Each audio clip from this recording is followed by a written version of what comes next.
triathlon made its debut at the Olympic Games in Sydney in 2000, so I'm a 12-year-old, and I remember staying up in the night to watch the Sydney Olympic Games and triathlon make its debut in the stunning location in front of the Opera House in Sydney. That was definitely the first triathlon I remember kind of really following and enjoying. I knew I wanted to be a full-time athlete. I didn't know whether that was possible.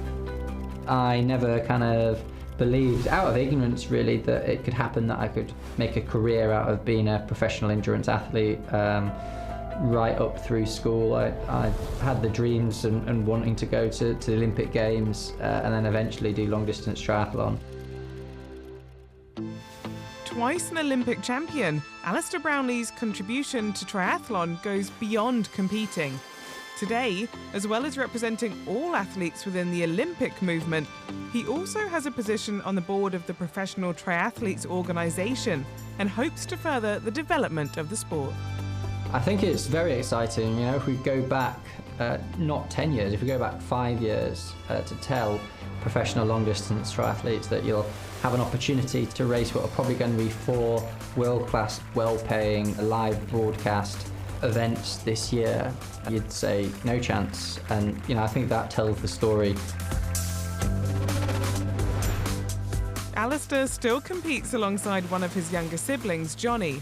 Longtime rivals, the Brownlee brothers found themselves firmly in the spotlight after they both medalled at their home Olympics in 2012. Gold medalist and Olympic champion, Alistair Brownlee! On the back of that success, the brothers set up the Brownlee Foundation to inspire all children to engage in sport and benefit from the opportunities it provides. And all the while, the pair continued to lead by example. Rio was enormous personal battle, again something that I'm massively proud of. 2 brothers to come first and second at the Olympic Games.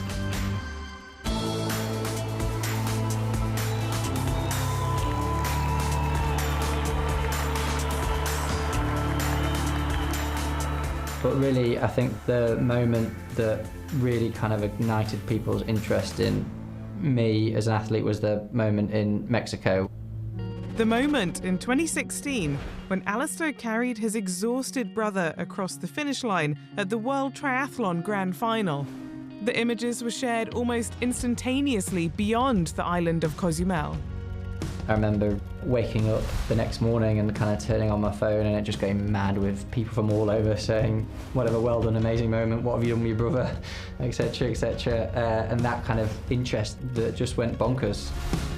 To start with, it was something that Johnny and I probably struggled with, but once we got our heads around the fact it was people's interest in, I guess, our relationship and doing things in the spur of the moment and things at times transcending sport, it's like, wow, doesn't this again just give us a phenomenal opportunity to talk about and promote the sport of triathlon, being active, healthy lifestyles, fitness, trying to get young people active, which is something we're both passionate about.